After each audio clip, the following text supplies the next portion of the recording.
Hello, everyone, and welcome to the organizational board meeting of the Akron Public Schools Board of Education on 10 January 2022.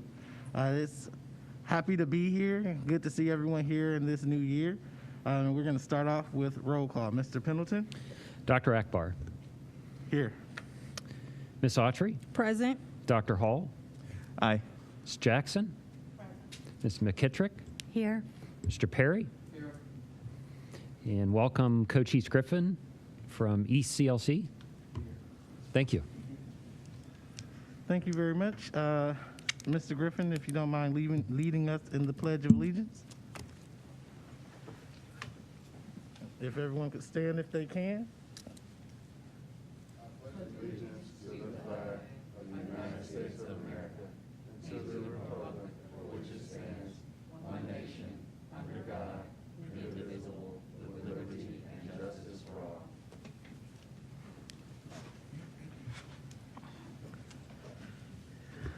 Thank you very much. We next move to the next portion of the agenda, recognition of board president from 2021. Dr. Hall.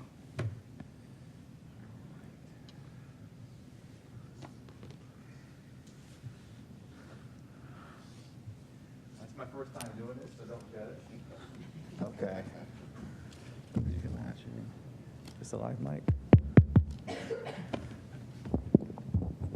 Okay. All right. Dr. Akbar, will you join me at the podium, please?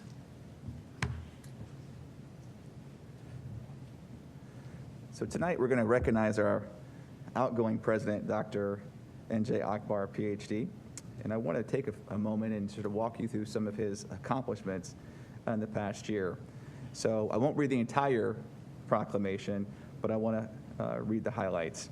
So whereas Dr. Akbar has completed his second year on the Board of Education of the Akron City School District, serving as president during 2021, and during his presidency, and despite all of the unprecedented challenges presented by COVID-19, Dr. Akbar provided steady leadership and actively represented the board and the district throughout the community.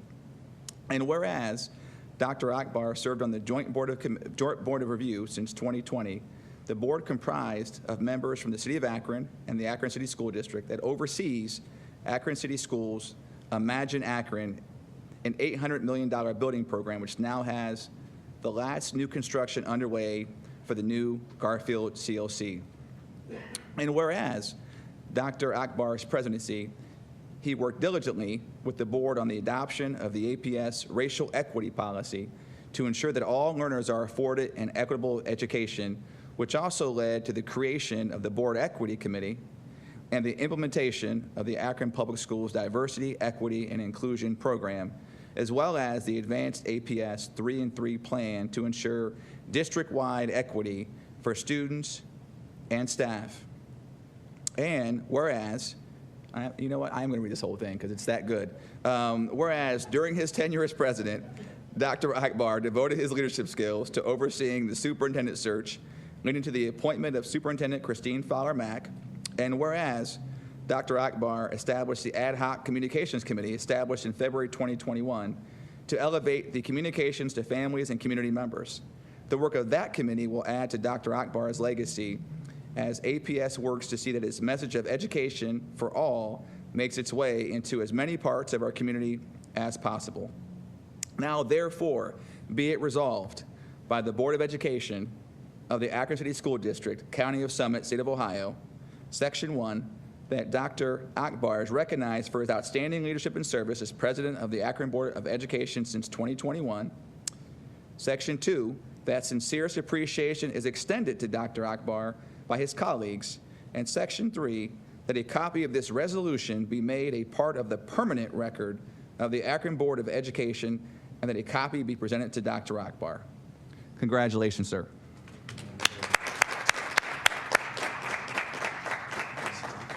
And as a souvenir of your time, we have, there should be a board gavel in here. This button, can I get the box open? Here we go. There's a minimum IQ requirement on the side of the box. Wow, look at that. Here you go, sir. All right, and the microphone is yours, sir. Actually, I'll put this back over there for you. Okay. Thank you. Sure.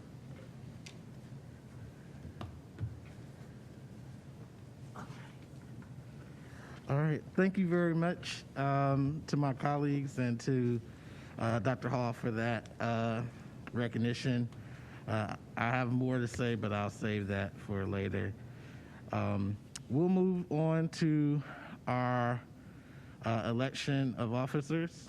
First with election of president. Is there a motion? I'm sorry. Is there a nomination? Miss Autry. I'd like to nominate Dr. Akbar as president. Thank you. Is there a second? I second it. All right. It's been, is there any other nominations? Are there any other nominations? Are there any other nominations? We now close nominations with that one nominee. Any discussion on that motion? Or on that nomination? I'm sorry. All right. Is there a motion to accept the nomination of Dr. Akbar? Sounds weird talking about myself in third person. For the election of president. So moved. It's been properly moved by Dr. Hall. Is there a second? Second. It's been seconded. Any discussion? Hearing none. Mr. Pendleton, roll call vote. Dr. Hall, Aye. Ms. Jackson, Ms. McKittrick, Yes. Dr. Akbar, Yes. Ms. Autry, Yes. Mr. Perry. Yes. Thank you. Thank you very much. Next, we move to election of vice president. Are there any nominations for vice president? Ms. McKittrick. I nominate Dr. Hall. Is there a second? Second. It's been a motion to nominate Dr. Hall for vice president. Are there any other nominations? Are there any other nominations? Are there any other nominations? Hearing none, we will close nominations with that one nominee, Dr. Hall.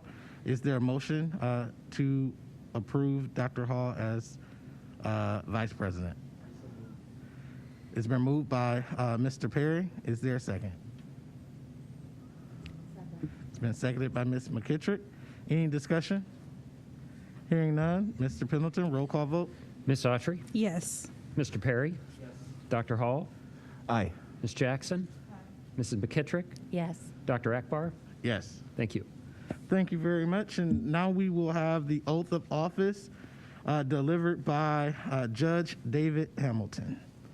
And you can go there. I have Dr. Akbar coming first.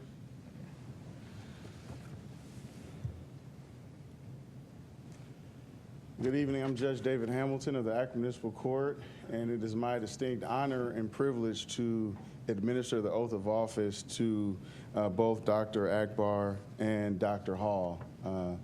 These are both friends of mine, so it's easy to do for me today. So glad to be here and honored to do this today.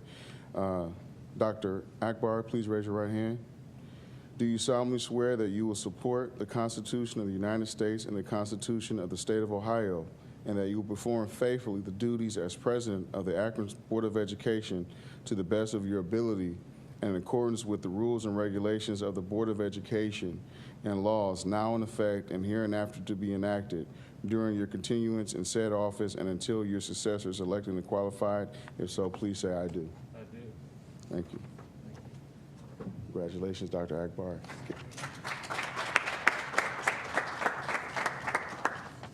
I think I'll give this to him after he signs it. Okay. Dr. Hall, please raise your right hand. Do you solemnly swear or affirm that you will support the Constitution of the United States and the Constitution of the State of Ohio, and that you will perform faithfully the duties as Vice President of the Akron Board of Education to the best of your ability in accordance with the rules and regulations of the Board of Education and laws now in effect and hereinafter to be enacted during your continuance in said office and until your successor is elected and qualified? If so, please say I do. I do. Congratulations, Dr. Akbar, being Vice President. I'm sorry, Dr. Hall. My bad. All these doctors in here. I got too much education. You got it.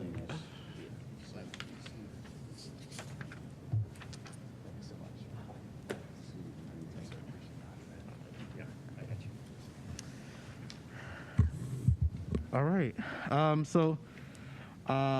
There won't be a passing of the gavel today, but I did want to start off by sharing a few remarks and then making some appointments. And then we'll have a brief recess, so if anyone wants to leave, they can do so after we hear from our student representative of the board. But first, I want to thank Judge Hamilton for the honor of delivering our oath today. We definitely appreciate it. And I also want to thank Dr. Hall for serving alongside me for another year. Thank you to my colleagues for entrusting me to lead this august body for another year. In the last year, we faced many challenges, and I believe we persisted and have managed them well, guided by our priorities and our values. As a board, we have put our students and community first by approaching every challenge, committed to listening and asking the tough questions.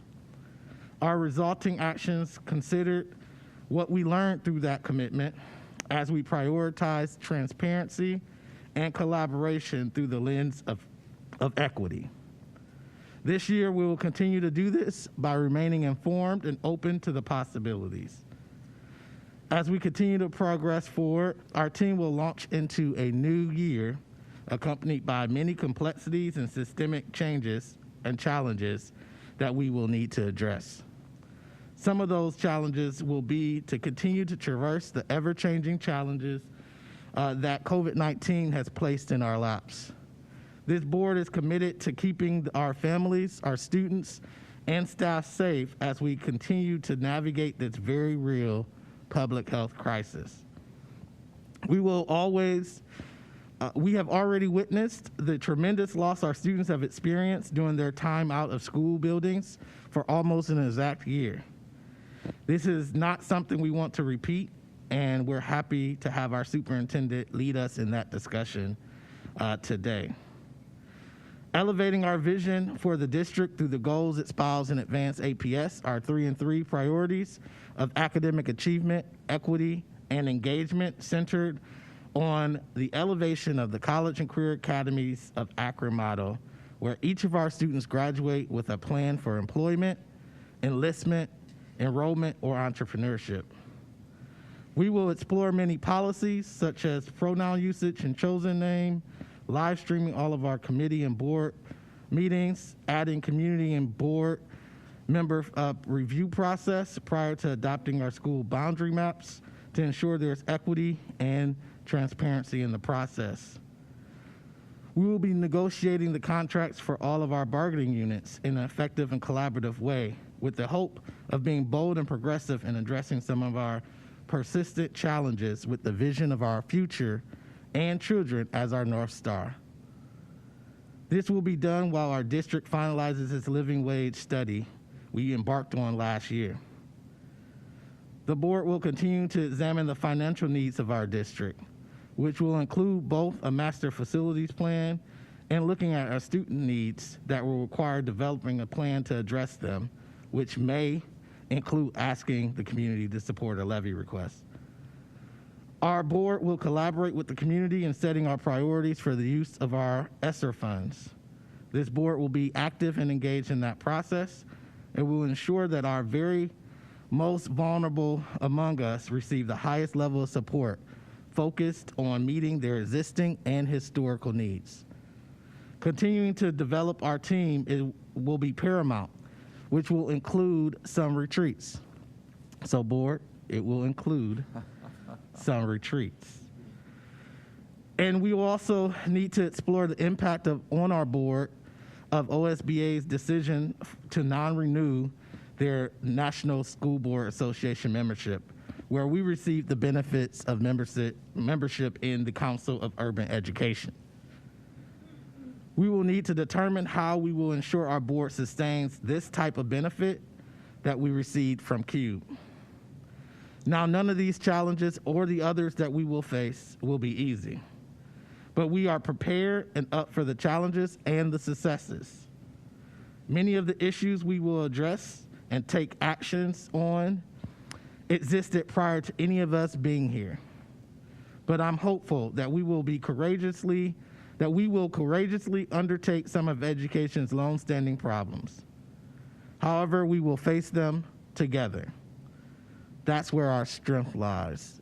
As a board, administration, and staff in all of our buildings and across this district, our strength lies within all of us.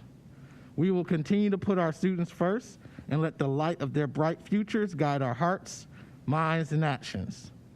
This year, we will also celebrate many successes. As a team, we will do so not with a self-centered heart, but with the spirit and passion for the advancement of our youth, Akron Public Schools, and the city of Akron. A city whose promise will only be fulfilled through our commitment and compassionate approach, elevating every child who will one day grow up to be a productive citizen. We will do so indiscriminately, regardless of who the children's or the child's parents are or the zip code they live in. Our priorities this year will continue to exhibit that fact. Now I would like to take a brief moment of personal privilege and thank my partner and the love of my life, Alex, for his unwavering support and the hours of work that this board requires that takes us away from the family time. You continue to inspire me every day, and I feel incredibly blessed to be by your side for the rest of our lives. I also want to thank my colleagues and supervisor at Kent State who have allowed me to do the work of this board, which required some time off and shifting in my schedule. I feel tremendously blessed to have the support and encouragement of my entire community of family and friends and the support of many in this city who trust me to represent them. So thank you again for allowing me that moment, and I look forward to getting to the work of this district right now. Thank you.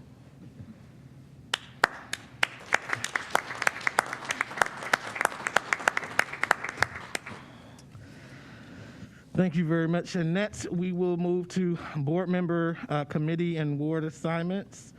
And with that, we will have our legal contracts and board policy with Chair Bruce Alexander and Co-Chair Valerie McKittrick, Job Esar Perry, and Dr. N.J. Akbar as committee members. For finance and capital management, our chair will be Diana Autry, and our co-chair will be Dr. Hall, with members Carla Jackson and Dr. N.J. Akbar. Instructional policy and student achievement, Chair Valerie McKittrick and co-chair Diana Autry, with members Joe Perry and myself. Equity committee, Chair Dr. Derek Hall, co-chair Bruce Alexander, member Carla Jackson, and myself. We also have a at-large board of trustee member for OSBA, and that trustee will be Bruce Alexander, and the alternate will be Diana Autry. Cluster and ward assignments, Bookdo will be Dr. Hall with wards 3 and 4. East, Ward 10 will be Mrs. McKittrick. Ellet, Ward 6 will be Mr. Bruce Alexander. Firestone, Ward 8 will be Mr. Job Esau Perry. Kenmore Garfield on Ward 7 and 9 will be Miss Carla Jackson. North, Wards 1, 2, and 5, Miss Diana Autry, and all the specialty schools will be myself. We also have a need to appoint our joint board of review, which will be myself, Dr. Hall, Mrs. Autry, Ms. Jackson and Superintendent Fowler Mack. Is there any questions or discussion on those committee assignments? Okay, hearing none, we will move forward to the establishment of board meeting dates for 2022. Is there a motion to approve those meeting dates as reflected in board docs? It's been properly moved by Mr. Perry. Is there a second? Second. It's been seconded by Mrs. McKittrick. Is there any discussion? Hearing none, roll call vote, Mr. Pendleton? Ms. Autry, Yes. Mr. Perry, Dr. Hall, Aye. Ms. Jackson, Mrs. McKittrick, Yes. Dr. Akbar. Yes. Thank you. Thank you very much. And we will move to community and school reflections, and we'll start with our student board member, Coachy Griffin. Yes. Okay. Hi, my name is Coachise Griffin, and I'm a sophomore at ECLC in the Bridgestone Academy. This is my first year serving as a student board member, and this is my first student report. My fellow classmates and I are happy to return to in-person school. It's good to be back in school. Schools provide a safe environment where students can try not to worry about what's going on at home. A safe learning environment is good, but it's not easy for students to adapt to the school environment because of other distractions. Students need adults they can trust and talk to about what's going on at home and get the help needed. With January being National Mentoring Month, this is a good time for adults and role models to build relationships with students. I feel that talking to students about their problems would be a stress reliever. Students would do better academically because they would worry less about fitting in socially, their problems at home, sports, and extracurricular activities. Most students don't look forward to altercations, but pent-up emotions and stress lead students to have altercations. I feel like students having relationship with mentors would make student conflict easier to resolve, and altercations would decrease. Coach Marquise Hayes, the head football coach and athletic director at East High School, is an adult that builds good relationships with students. He talks to students and tells them the cons of their decisions and the consequences they could face. He doesn't judge students for being honest and letting him know what's going on. Talking to and playing for Coach Hayes has made me more disciplined. His expectations help me hold myself to a higher standard. I am a center and defensive tackle under Coach Hayes. Food and nutrition plays a big part in sports, and I like to eat. One of my favorite meals is a seafood boil. A seafood boil can include crab legs, shrimp, crawfish, potatoes, and corn. My peers and I would love to see a nutritious and better variety of school lunch options, like vegetarian options. I'm not vegetarian myself, but many of my peers are vegetarians. Students don't eat school lunches regularly. If students would eat school lunches, they would perform better in the second half of the day because they would get a boost from their school lunch. Sports are big at East, and nutrition plays a big role in a student athlete being successful. Over the past 7 years, 45 student athletes have gone to college on football scholarships under Coach Hayes. Players are currently attending the University of Pittsburgh, Bowling Green University, the University of Toledo, and the University of Akron. One of the biggest conferences in college football is the ACC. East graduate Bengali Kamara and his team, the University of Pittsburgh, won the ACC championship this year. 12 former East football players have graduated from college. The others remain in college and are playing college football. I am undecided on what college I will attend, but I plan on getting a full-ride athletic scholarship and attending college for free. On behalf of my fellow student board members and myself, we wish the Akron Public Schools family good health and well-being. Thank you.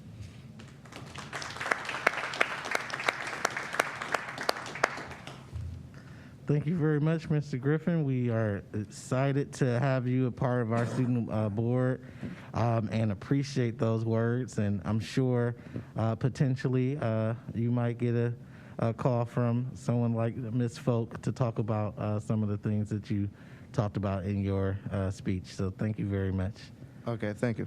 No problem. And since there's no request to address the board, and I'm assuming, let me ask, are there any other community and school reflections? Okay, here now we're going to take a 3-minute recess to allow those who want to leave, and then we'll carry on with the business of our board. So we'll take a 3-minute recess.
Hello, everyone. We're going to move to return from recess. Thank you to everyone who was here, who's leaving. We will now move to the next portion of our agenda, which is approval of the previous meeting minutes. We will be approving the regular meeting minutes of Monday, December 13th, 2021, as well as the special meeting minutes of December 21, 2021, as well as the special meeting minutes from 4 January 2022. Is there a motion? So move. Is there? It's been properly moved by Ms. Autry. Is there a second? Second. It's been seconded by Mr. McKittrick. Any discussion? Hearing and seeing none. Roll call vote, please. Mr. Pendleton? Dr. Hall, Aye. Ms. Jackson, Mrs. McKittrick, Yes. Dr. Akbar, Yes. Ms. Autry, Yes. Mr. Perry. Yes. Thank you. Thank you very much. Next, we move to personnel recommendations. Madam Superintendent. Good evening, Dr. Akbar and members of the board. I wish to recommend the approval of the personnel recommendations presented in categories 5 through 16. Thank you very much. It's been recommended by the superintendent for personnel recommendations. Is there a motion on the table? So moved. It's been properly moved by Mr. McKittrick. Is there a second? Second. It's been seconded by Mr. Perry. Any discussion on personnel recommendations? Hearing none, roll call vote, Mr. Pendleton? Ms. Autry, Yes. Mr. Perry, Dr. Hall, Aye. Ms. Jackson, Mrs. McKittrick, Yes. Dr. Akbar. Yes.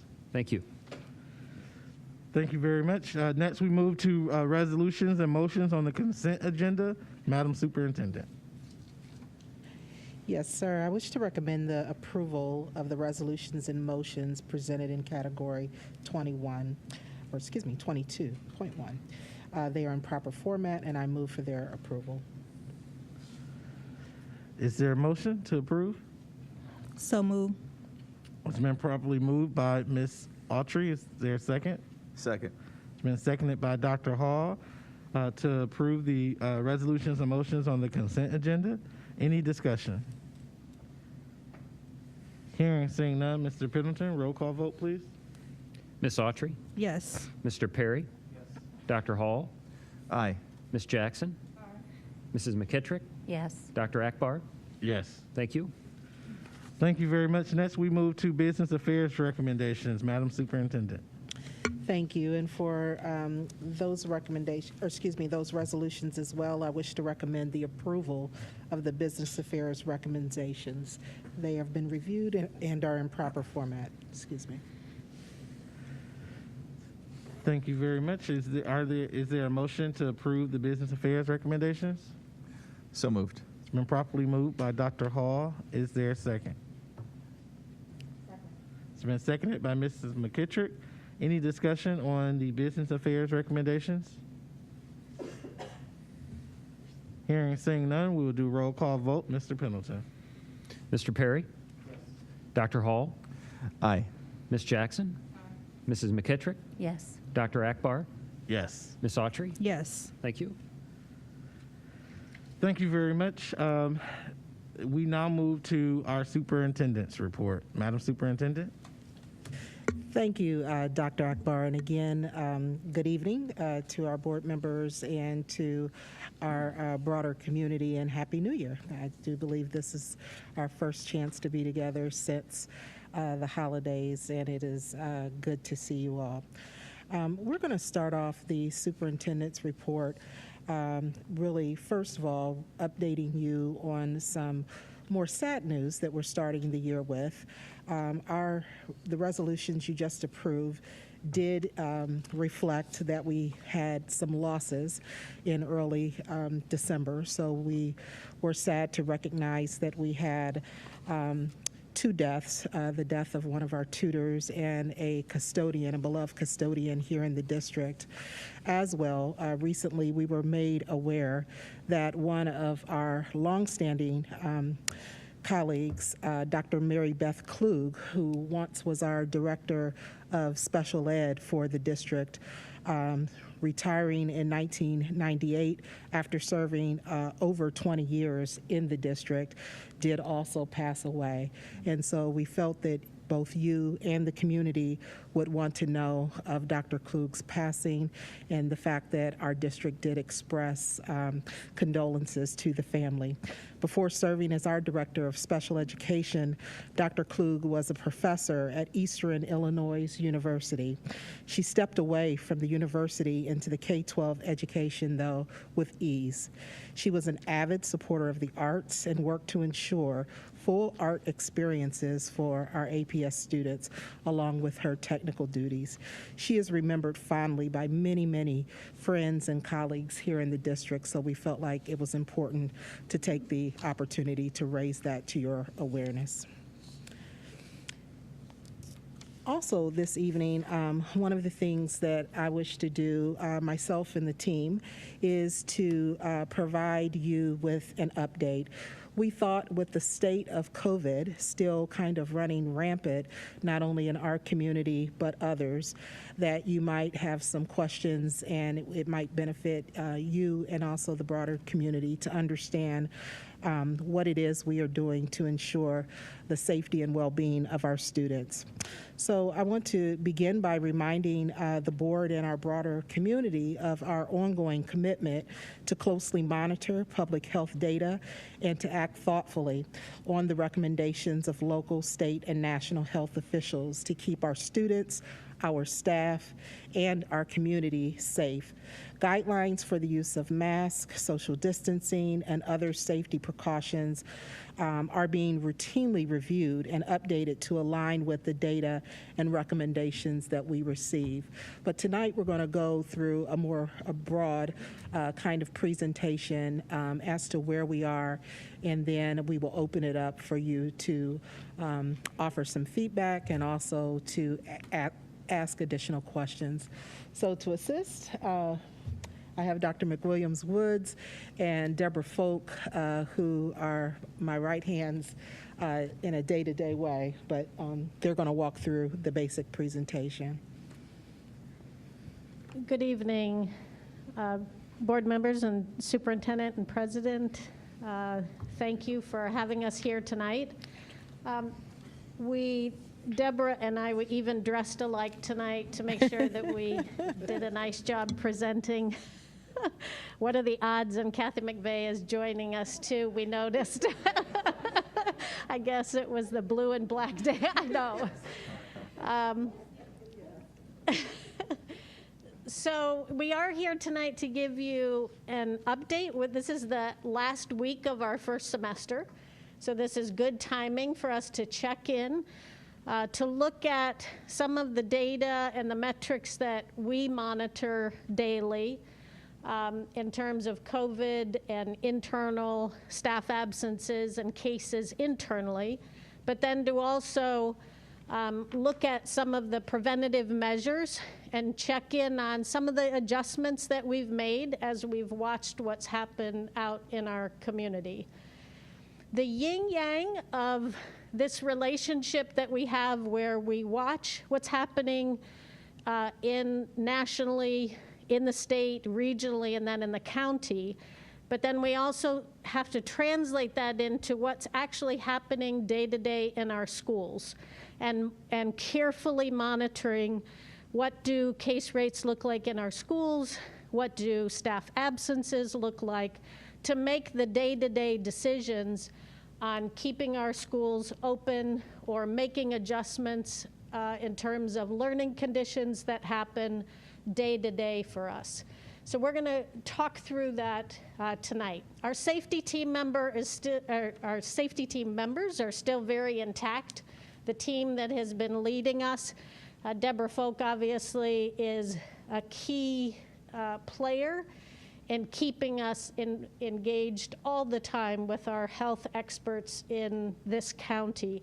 And the Educational Service Center also helps coordinate across districts in this region so that we understand what's happening not just in our district, but in others as well.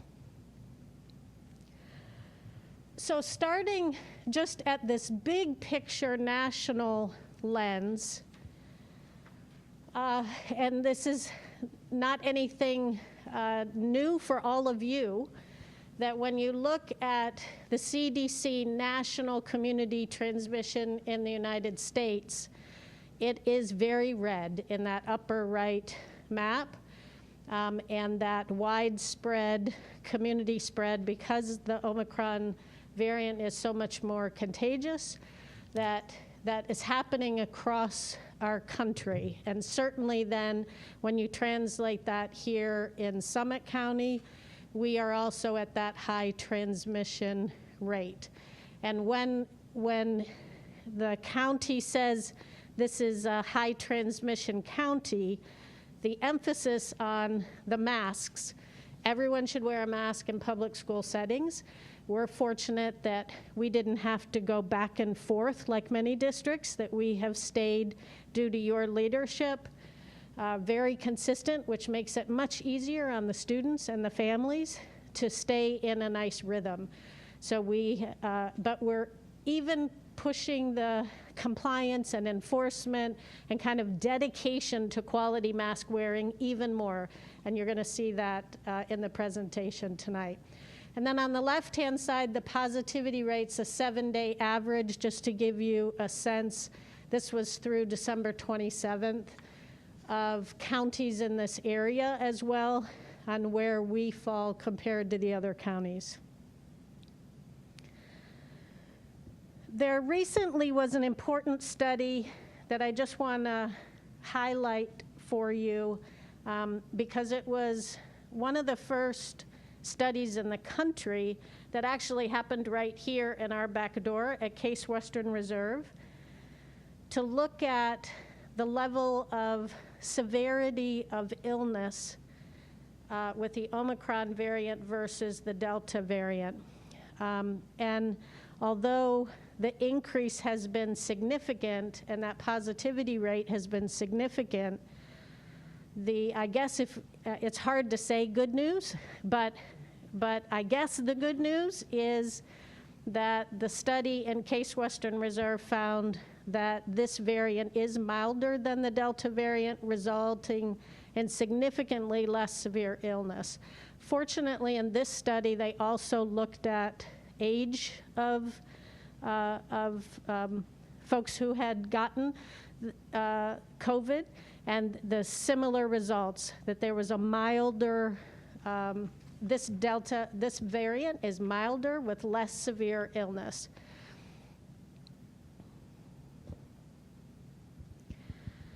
So within that context then, the decision-making for us here in Akron day to day, and when you think about the national level, statewide, what's happening, and then even regionally in this area, there really has been a shift in how we think about making changes in our learning conditions day to day. When this all first started, with some of you who are in this room all together, we were making decisions without a lot of information because we were experiencing the COVID infections, and we were trying to listen almost minute to minute on what the researchers and the scientists were learning. Now we know so much more about the prevention strategies and about how the COVID variants are spreading.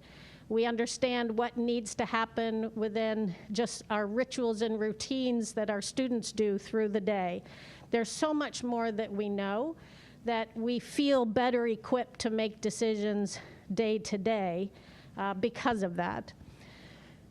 Our goal, and this has been stated by our president, our governor, superintendents everywhere, our goal, and our president of the board, I mean, everyone has said, you just said that in your opening statements. Our student board member just talked about the importance of being in school and the differences. I think we all have seen the the negative effects of what happened when we were remote on not just student learning. I actually am more concerned about the social emotional needs and the wraparound support. A lot of what Mr. Griffin talked about tonight in his comments, which were just perfect timing. We didn't even plan that tonight. So our goal is to remain open with temporary adjustments as needed. The unit of thinking is very small now, where we're looking at what's happening in a building, what's happening with classes, what's happening with schools, versus what's happening district-wide necessarily, because the differences are so significant on what can happen in one school based on positive COVID rates, based on staff absences, student absences, that the unit, we used to really only think about the district. Now it's much more nuanced that we look at school by school decisions. And within the schools, what do we need to do to modify while we're watching the data in the county and in our district? So things like we could make adjustments in field trips, in events, in how often we bring students together. There's other types of factors that we can start to modify and shift to help keep our schools open and students learning.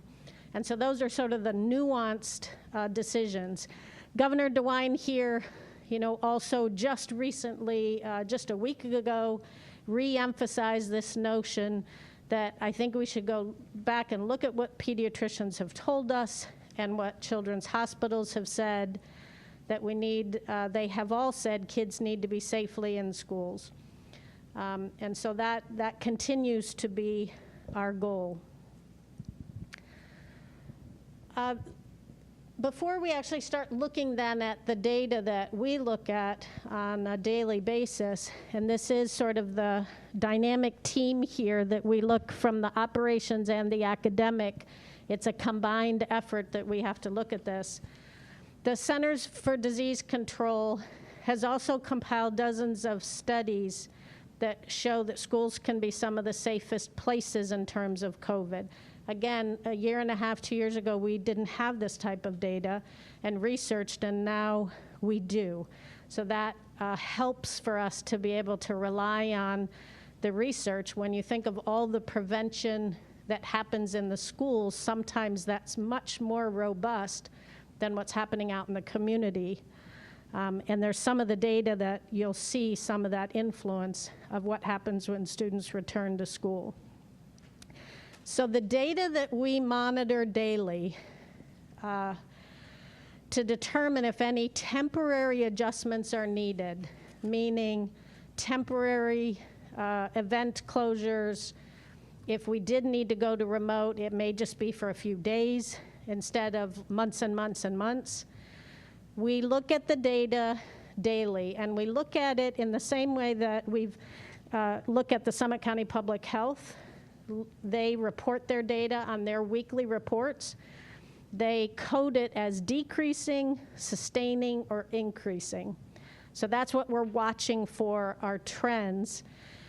And the first three are county COVID positivity rate for adults and children, county new case rate for adults and children, vaccination rates for adults and children, and then staff and student COVID active case rate. So the first three are, here's what's happening in the county, and then the fourth one, you get into the Akron Public Schools, looking at our dashboard that is public on our website that shows our staff and student COVID active case rates, and we're gonna dive into each one of these.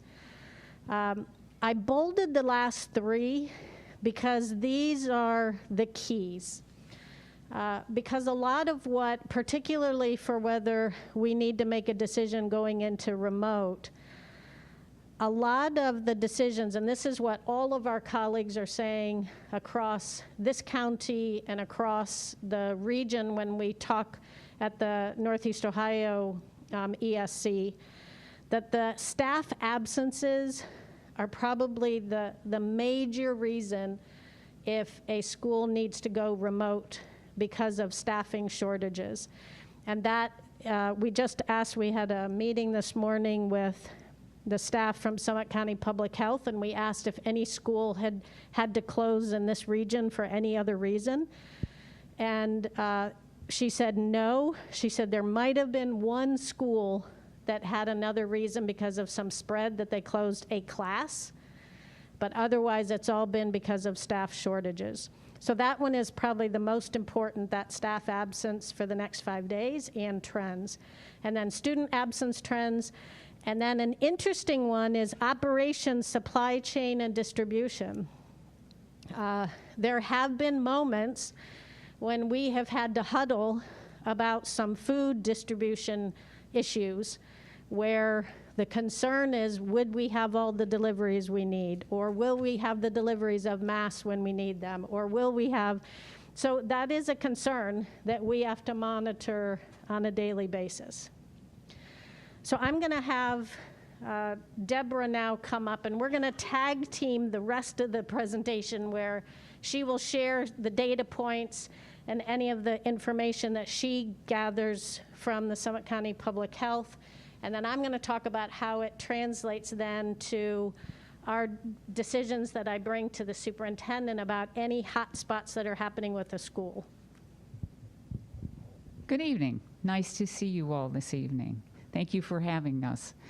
The positivity rates usually come out on Thursday afternoon from Summit County. And I wanted to share with you the most recent 3 weeks because, as you all are aware, we've had the holiday season, and we've also had a different change in the type of variant that's going through. First it was Alpha, then it was Delta, which was very severe illness, but not necessarily spread as much as Omicron. So as you can see, in mid-December, the county was at 22.8%, and this is everybody, ages young to old, and then it did increase to 30% just around the Christmas time. So what this really kind of does reflect is you saw Thanksgiving happen, you then got through some positivity after Thanksgiving. This is the end of that positivity. And then once we got beyond Christmas, we went to 34.2% for that last week of December through January 1st. So therefore, that is important for us to keep a very careful eye on as we try to determine, as Dr. McWilliams-Woods said, is it increasing, is it sustaining, or is it decreasing? So we always make sure that we look at these.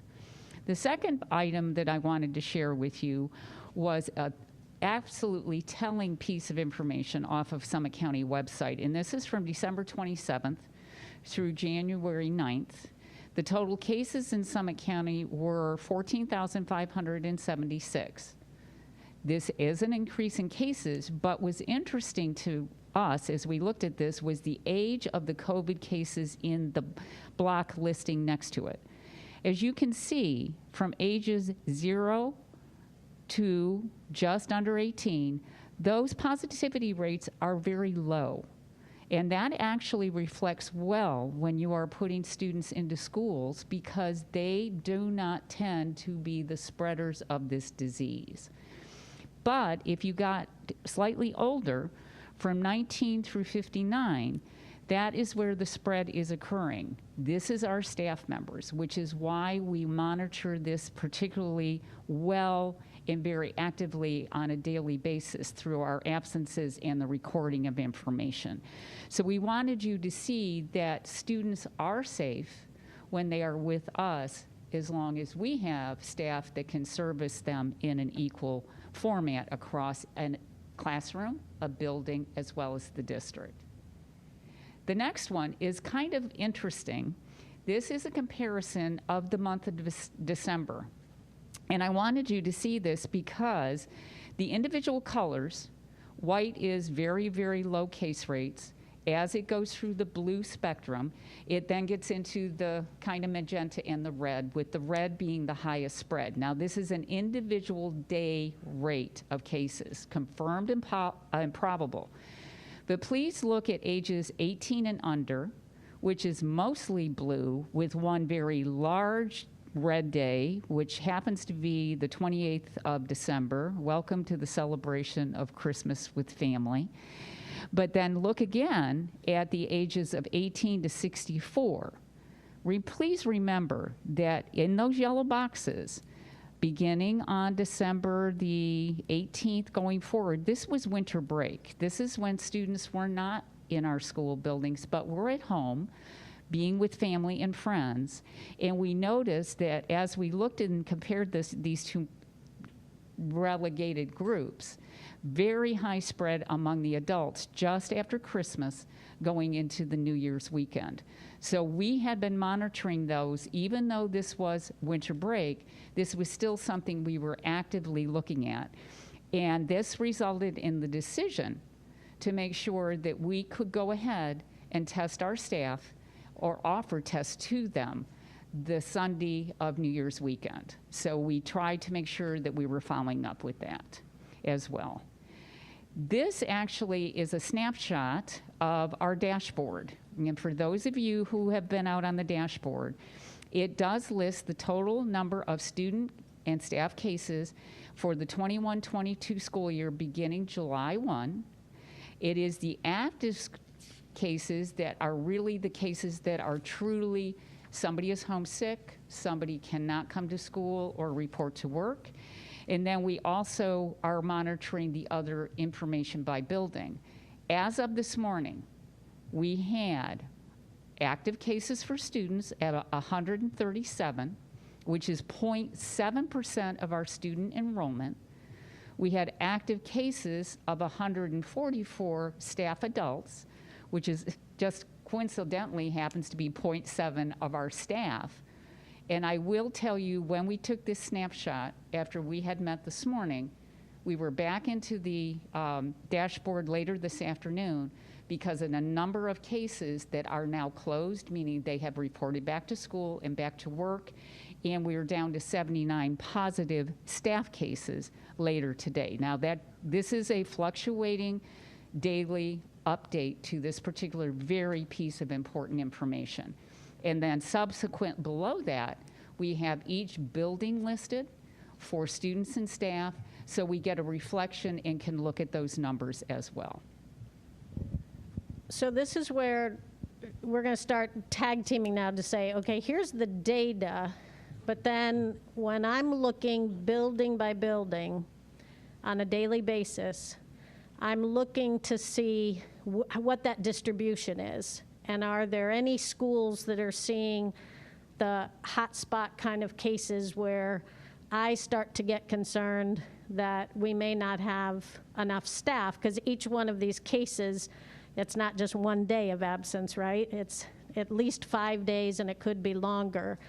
So that's where the building by building lens, this alone tells me the kind of the sequence of days that staff are going to need to be out, but then it translates into the staff absences that are the major concern on whether we're going to have enough staff, enough subs to be able to cover a building.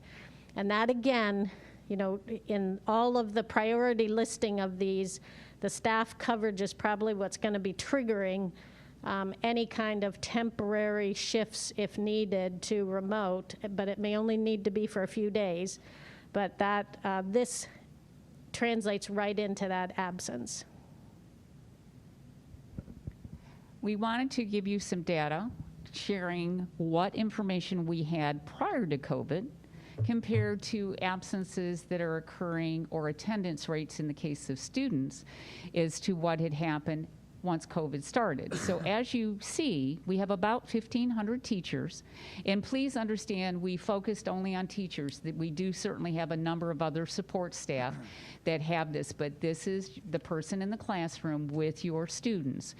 And we found, as you can see, we did have from 1920, and we picked specific months. We did October, November, December, January, because this was prior to COVID really getting a march on us in the early 2020 school year, we wanted to go ahead and show you there was elevated teacher absence rates when you compare October of 1920, which was, as an example, 8.7%, and we had an elevation this last October to 8.93%.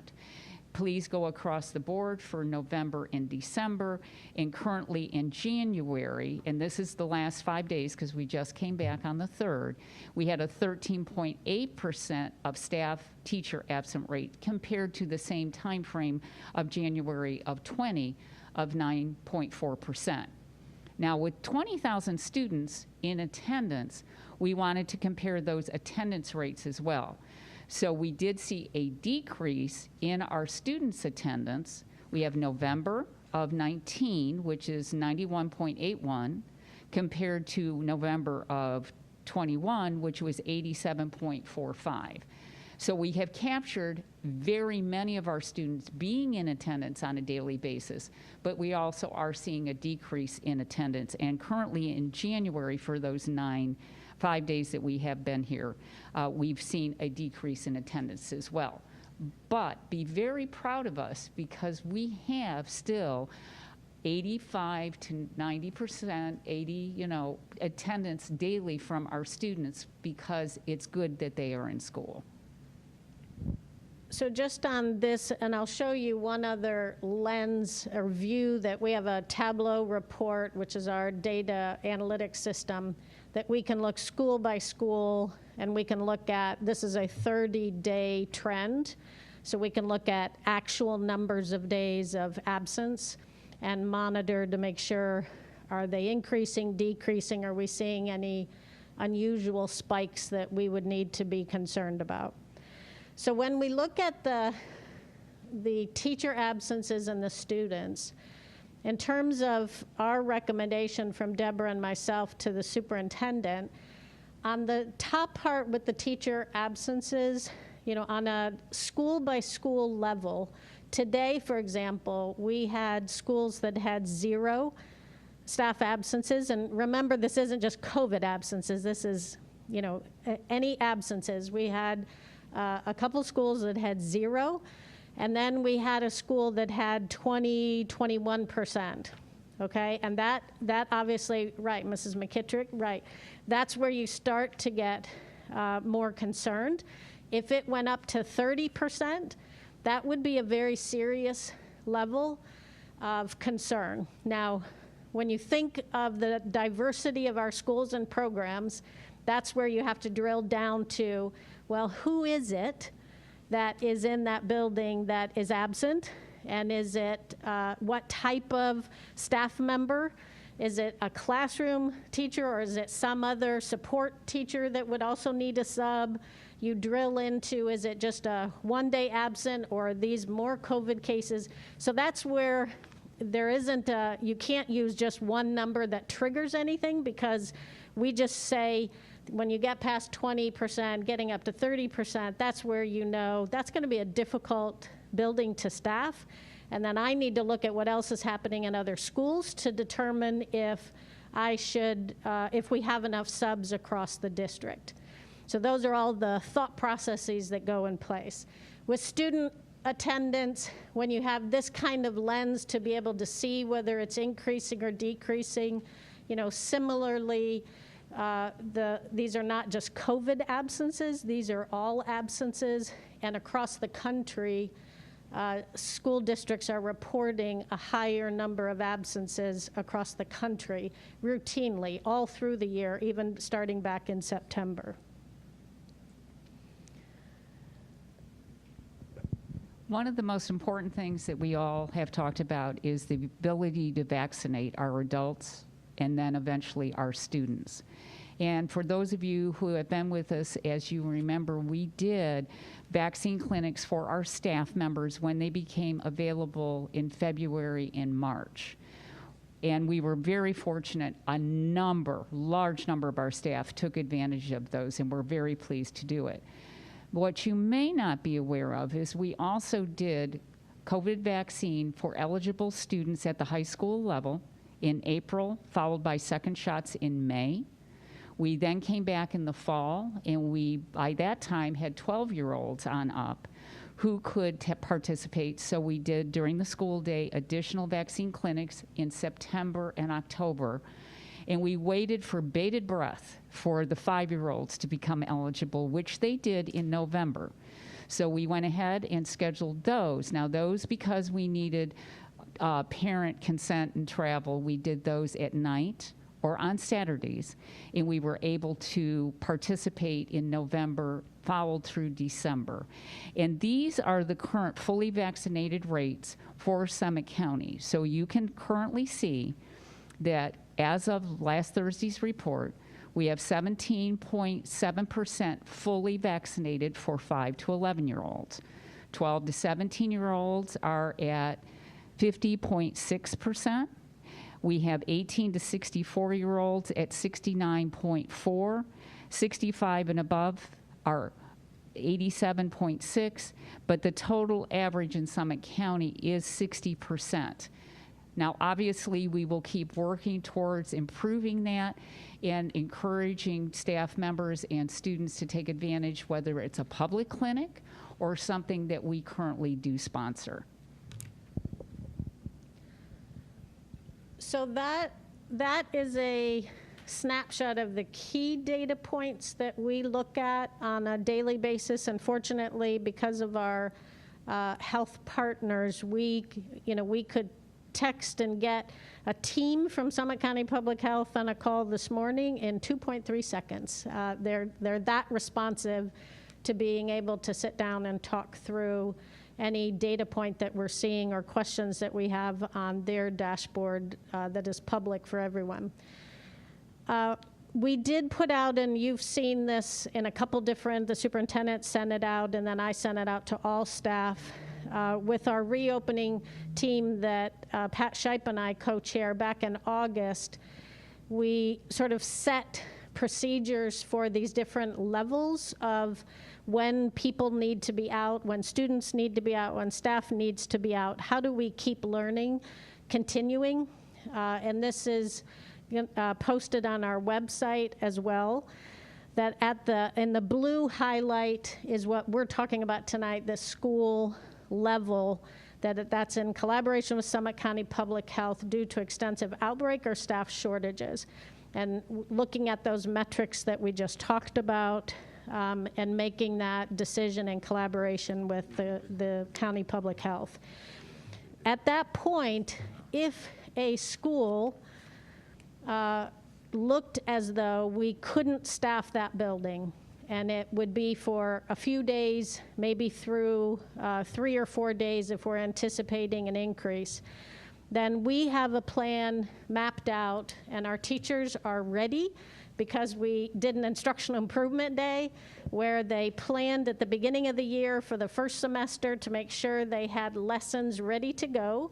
And then we gave them time on our January in-service last Monday to kind of refresh those plans for second semester, that we would immediately go to, and if Mason Elementary had to close for a few days, they would go to remote lessons the first day asynchronously to get everyone time to adjust, and then the second day would be live instruction, just like all of our families and students are used to, and they would move forward. And same thing, if anything ever happened at a district level, obviously a district level would be, a much more substantial spread, and that would most likely be something that the county is asking for, or the state, if we went back to a district level. Because again, most of the decisions now are more at a school level versus large-scale district. We just want to showcase, we're not going to go through, because you're all familiar with the mitigation efforts that we have. We just wanted to highlight a few changes we've made. Based on the data that we just reviewed, we have put in place, and some of the science that has come out, we've put some shifts in place that Deborah will just quickly mention so that we can get to questions on adjustments. I've always, Sorry about that. We already went over the vaccination clinics, so that you're already aware. As of early November, we have been very fortunate to have tests provided in our in-school clinics so that if a student or staff member presents a symptom and it is felt to be COVID-related, in the case of a student, the nurse will call the home, ask the guardian to come and pick up the student, and provide the in-home testing materials with instructions so they can go home. And if the test comes back negative, the student can come back the next day. But if it's positive, then those instructions will be followed for isolation. We recently were offered materials through the Ohio Department of Health at the state level, and that now does include surgical masks that are part of it. In fact, the most recent order is the N95, KN94 type, so those are beginning to arrive so that they are also available with the other varieties of masks we have, because we do not want a student or staff member to not get a mask that is appropriate, whether they bring it from home, they bring it in, from their parent, or they're able to get it from us. And then the last one, on top of the COVID testing home kits, we are and have been testing last winter and concluding into the fall and winter our athletes that are in contact sports such as basketball, wrestling, cheerleading, swimming, etc. And we are currently working on possible additional plans for additional testing. We did fortunately work with the vendor who gave us our testing materials for our athletes to obtain those tests that you heard us distribute to our staff members on the Sunday of New Year's weekend. It was very simple instructions. They took them home. They recorded exactly what they needed to do with the vendor and with the district so we could make adjustments to those class areas beginning when students came back on the 4th.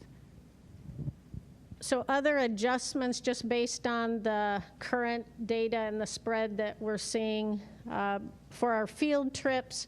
We're on a 2-week cycle right now where I review those with the superintendent, and we're pulling back on some of the bigger field trips where students go out and are integrating with lots of community people. Right now we're postponing those.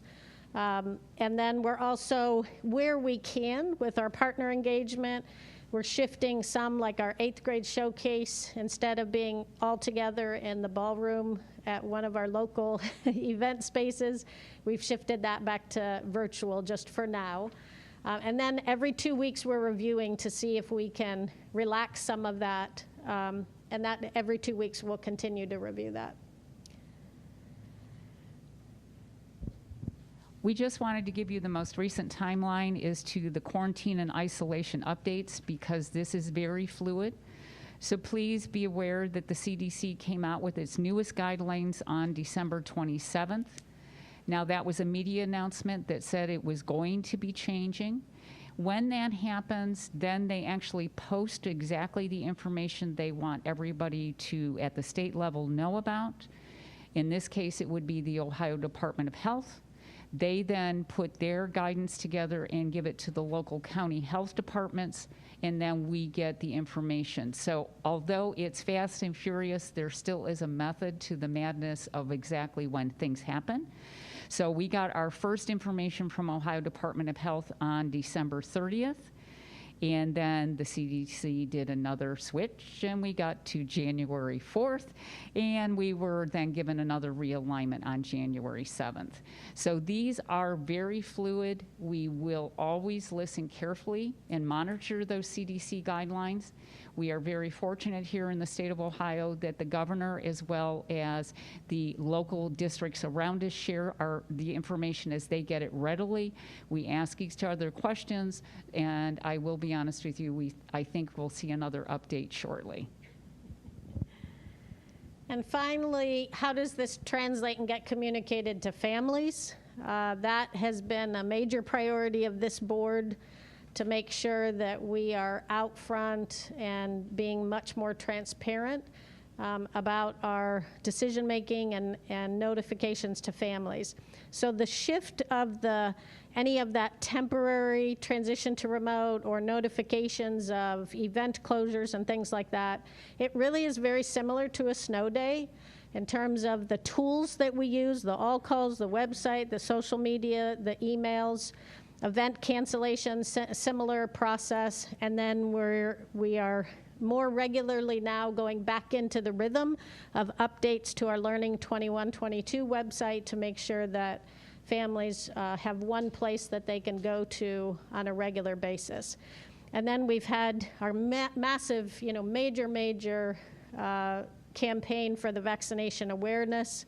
And we have a roll-up a sleeve website now that's new, and major social media posts and newsletter just to get that word out about the vaccination clinics. And here's the next one coming up January 14th. I can't not say this here in a public meeting to encourage both student and staff booster shots for this clinic, 3 to 7 at North High School.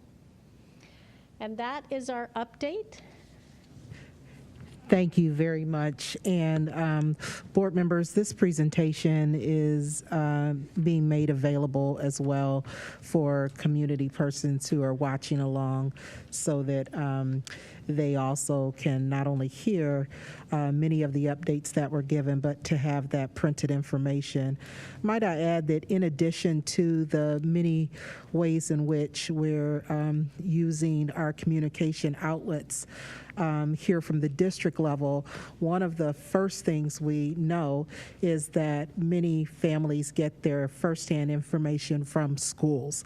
And so we're also making sure that our schools are equipped with talking points, with information, so that they are your first level of communicator, but as well supported by district efforts, much like we would too when we have snow days, things of that nature, using multiple outlets to make sure the word gets out.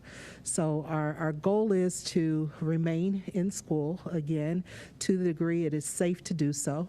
We're monitoring a multitude of factors and communicating, I think, very effectively with all of the resources available to us in our communities, as well as talking to peer districts. So we were quite aware coming out of the new year what every school district in Summit County was doing, as well as Cuyahoga County, and why, so that we could also make sure we were pressure testing decisions that were being made here as well. So this state of challenge has had a positive yield in that it has partnered us and networked us in ways that I think are quite productive. So let us open it up for if there are any other clarifying questions that you might have, or any finalizing comments that you might want to make. Mm-hmm. Any questions? Dr. Hall? So are we still on the 2 question, and we give it a whirl? Okay, all right. So I've got several. So the first question I have is related to, and I'll try to ask these in order. So when we're looking at the monitoring to inform slide here, yes, the data review daily. Mm-hmm. I think it's great that we talk through some of the measures that we're considering. But my question would be, and by the way, so part of this. So some of these questions are, questions that we get asked in the community, right? And so I don't think we're doing our jobs if we don't bring those questions here and ask them in a public setting, right? So please let that be the preamble or the preface to my comments or questions. Is there any comment that you might make about what these numbers would have to be, before we would? So for example, if the positive rate's 30.6% and then it goes to 34.2%, how high does that number have to be before we would take action? Or are we saying, listen, these are all measures we're looking at, but what we're really doing is waiting for the Summit County Public Health Department to tell us to close? Yeah, I think that's a great question, and we have asked all of our experts that same question because it is that we're accustomed to a more specific data-driven. When you think about our first round of this, we had those red, yellow, green charts, and there were specific metrics attached to that. When we have talked through, and this has really been through this year, but especially since the increase has started with our Summit County Public Health colleagues, when we ask that same question, they say it's not that simple. It's not a number anymore. It's a multitude of factors, and really for the districts, they're monitoring those positivity rates and the big items at the top that are not bold on that. For us, it's the impact that we're monitoring. So what is happening out in the community, then we're saying, well, how is that translating to student and staff absences, particularly staff absences? What does that look like on the ground every single day, school by school by school, and sometimes even class by class by class? And so that's where our focus has to be, and then we let the county deal with those other big metrics in terms of the county spread, the county case rate, et cetera. Okay, great. My second question, and again, I asked that question because we could ask quite a bit, like, well, what metrics are you looking at? And what the numbers have to be, and so, Absolutely. I don't have those answers at the top of my, tip of my fingers that I can just provide. So, okay, all right, I appreciate that. And then my second question is this slide here, the APS 2021 dashboard. The reason why, so you mentioned staff absences. I have a question related to that, but so looking at here, so this is public facing, right?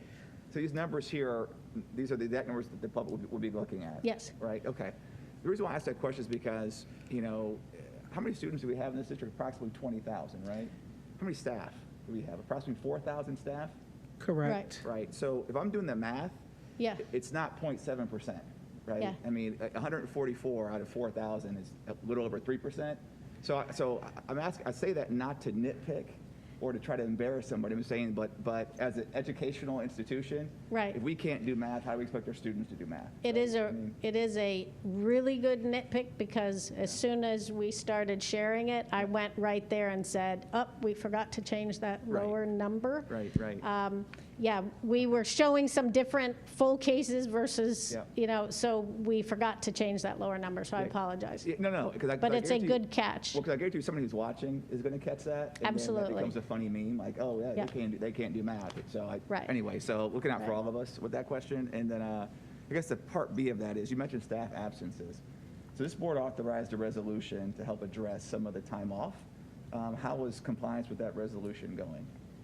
It's going well from Mrs. McVeigh's standpoint, in terms of, our teachers, and this I will tell you, of course, this only happens in the Akron Public Schools because I'm so proud of our teaching staff, but the bulk of our teachers will say, I have COVID, but I want to come back tomorrow because I don't have any symptoms. And we have to say, no, you cannot, because they want to be in the classroom. And so the new guidelines for the 5 days, the attendance that you all so graciously passed to be able to not have that count towards their sick days, I think that was spot on to be able to honor the work they're doing. And the data that we showed with the absences, you'll notice, and we see this in the daily trend, it spiked when we did all that testing, but already today we saw a big drop-off because we're hitting that 5 days, and now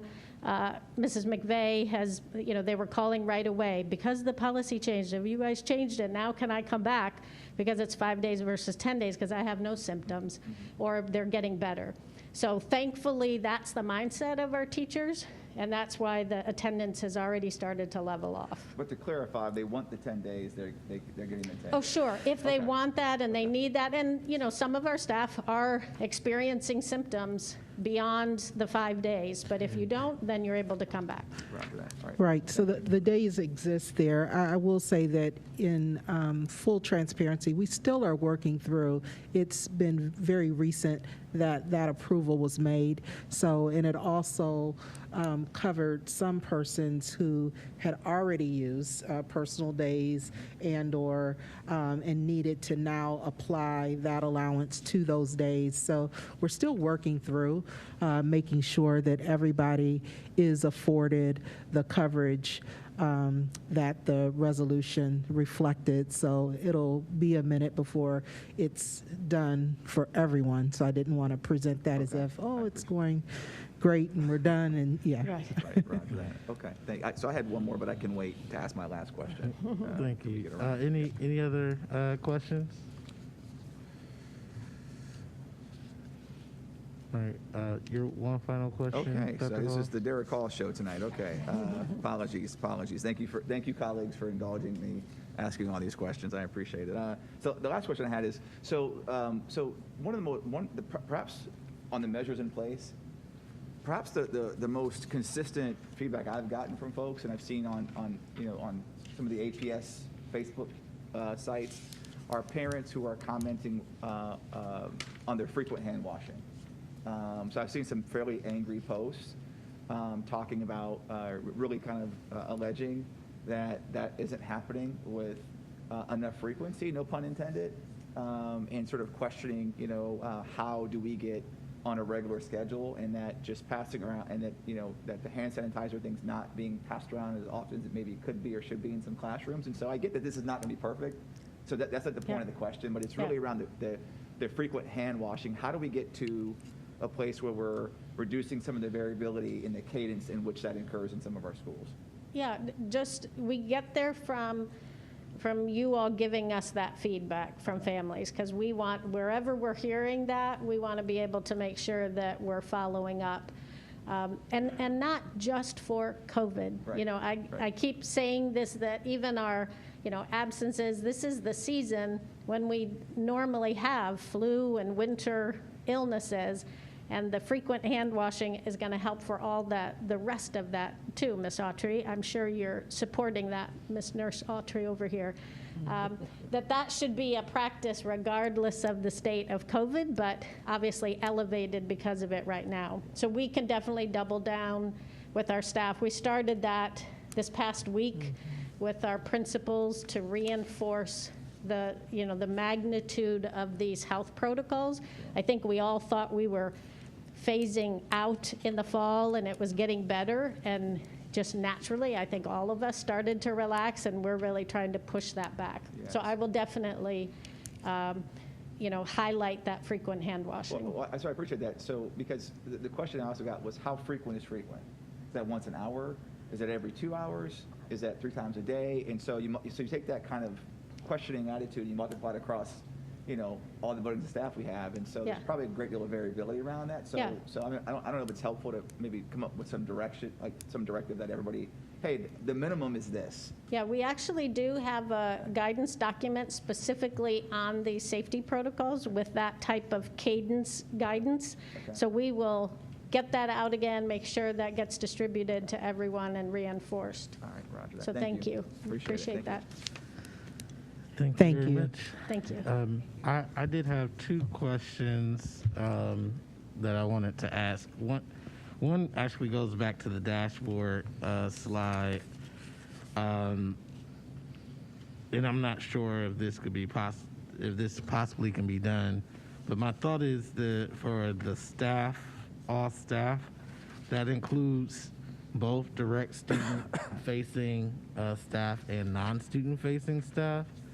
And I think it might be helpful to disaggregate that out a little bit to actually show our families the percentage of student-facing staff versus those who are not student-facing, because that might actually just give you more information. The other piece of that, if you look at the data slide that Mrs. Folk shared, with the age ranges of who's been, how many active cases or, the cases that we've seen, I think that those 2 things may also be helpful if you disaggregate it by middle school, high school, and elementary, because I would suspect the bulk of even the students will likely be in the high school level. And so that proportion of how you look at the data is different. And then the last thing I want to say, just wanted to make sure that we all, and I'm not a health expert, but I'm a data person. We also want to be careful about the way in which we look at data. So if I'm looking at this, and Dr. Hall is more of a healthcare person, so he probably knows more than I do. But if I'm looking at this doesn't tell me that younger people aren't getting it, or it's saying that they aren't having the same effects or symptoms to actually get tests to say that they're positive. So if we know how most viruses work, kids do spread viruses very, very, very much. So I think we just want to be careful about just saying that, because that doesn't necessarily depict the full picture. And I think that might give some of our staff in elementary school buildings maybe a false sense of what the reality is. Yeah. So, Thank you for the feedback. We'll also make sure we talk across with Summit County. I Right, believe these are that their that's charts. their chart. And so it's one of the things, though, we've been watching just to glean insight. So let me comment, if I may, just quickly on this slide too, in relation to Dr. Akbar's comment. So you know, when we made the decision to close schools a year ago, you kind of had two camps, right? You had people that were like, school should be open, and people that, you know, school should be closed. And now with the masking thing, we now have you have the two camps again, right? People that believe in masks and people who believe that students should not have to wear a mask. So when I see this slide, the first thing that popped in my head when I thought about it was, and I think what you said to accompany it was, you said, you know, students, you know, these young kids, they don't tend to be spreaders of this disease.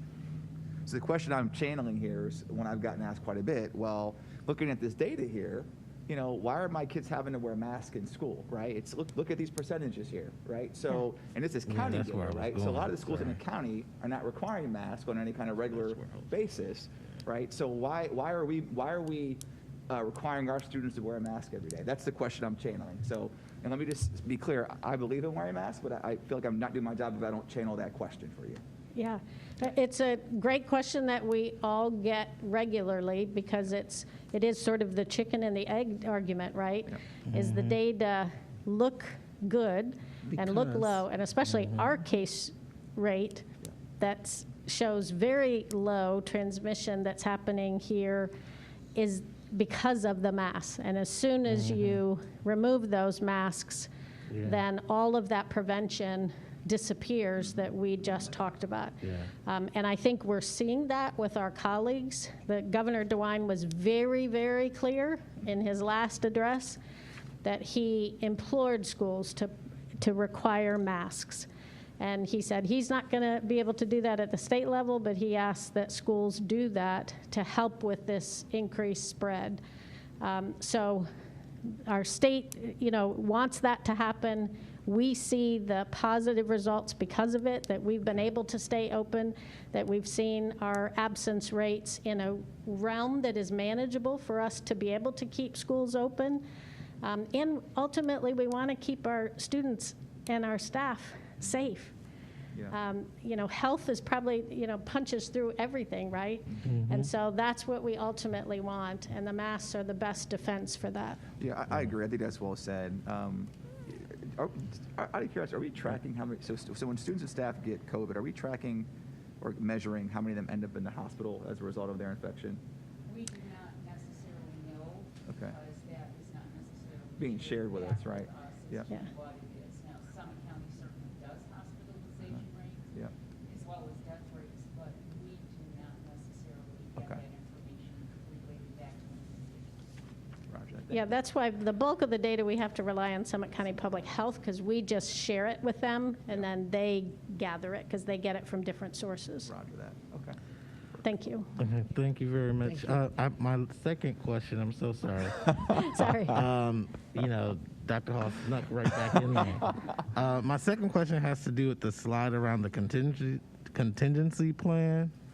If temporary remote learning is needed, two things. One, I think that it might be helpful to add a row around classroom, because you mentioned in your beautiful presentation about even drilling down to classroom level and making some decisions around that. So I'm thinking if this is a public-facing document, that might be helpful. Right. And then secondarily, there might need to be one more slide that talks through what you talked to us about what remote would look like. Day one being asynchronous, day two being live instruction. I think that those are the type of things that our families and communities looking for. Absolutely. I can definitely do that. It's on the document itself, and I can link that document that gives more details, but I will definitely add a slide so it's easy to see in terms of communication. The reason why I laughed when you said add the class, I had it in the document, and then I said, oh, that might be confusing for secondary students, who are just one class of algebra, but then what do they do with the other class? So then I took it off, then I put it back on. I've done that 5 or 6 times, so it made me laugh that you said, put it back in. So we'll figure a way to note that, because I think it's possible, especially at elementary, that could happen. Yeah, definitely. Thank you very much. That concludes my report. Thank you very much. We now move to President's report. I have no further report for today. So we will move to Treasurer's report. Mr. Pendleton. Thank you, Mr. President. In front of your board places are 2 placemats. You've seen these placemats before, and over the last couple of years, you've helped create them. The first I'll hold up, low-tech presentation here in brief, is the multi-colored one. And just a reminder that our fiscal year aligns with a school year. And even though this is a calendar laid out for our current board members, this is just a reminder for our new board members, you'll hear a lot of talk about fiscal year and school year. So this is a really high-level review of what to expect in your coming months from the fiscal office, fiscal actions. So these are things that you'll see at your board table in agenda form. And we certainly each year make this a stronger document. So either your own questions drive that or through Finance Committee. So it's just a good reference document. The second document, the blue outlined one, is Ruth Solomon put this together for our Finance Committee. And I think it's from Dr. Akbar's opening and some of the priorities that we need to accomplish. It's a great outline in areas for Finance Committee of what we need to accomplish.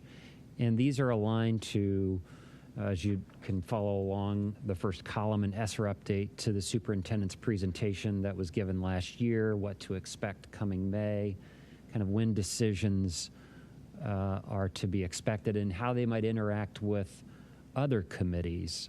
As was mentioned tonight, we talked about OSBA and the memberships of NSBA, and you can see we might even talk about that in the January Finance Committee and have our piece to that in Finance Committee and then relay that to Legal and Policy Committee. So this was a nice overview, I thought, and one that we can modify and most definitely will, but I think the 6-month preview was a great way of looking at it. So we may want to do that for other committees.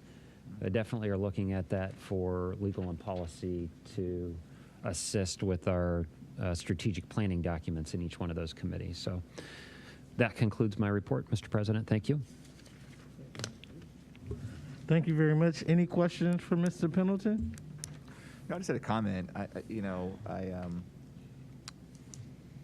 I agree with you, Mr. Pendleton. I think adopting something like this for the other committees, I think will be helpful because it kind of gives us an idea, keeps us on the same pages as sort of what to expect as we move forward, and it kind of keeps us on task as well. So I like that thought process and recommendation. Thank you.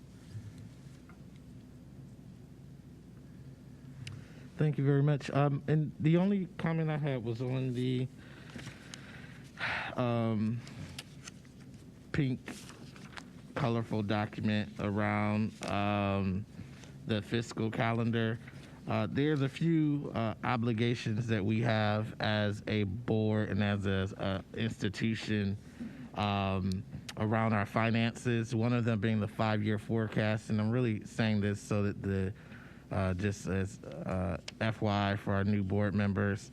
And then we have at a few points of the year where we have to statutorily provide those. So, Mr. Pendleton, if you haven't, I think it'd be good to talk through that process with our new board members at some point offline, just so they understand kind of our statutory requirements.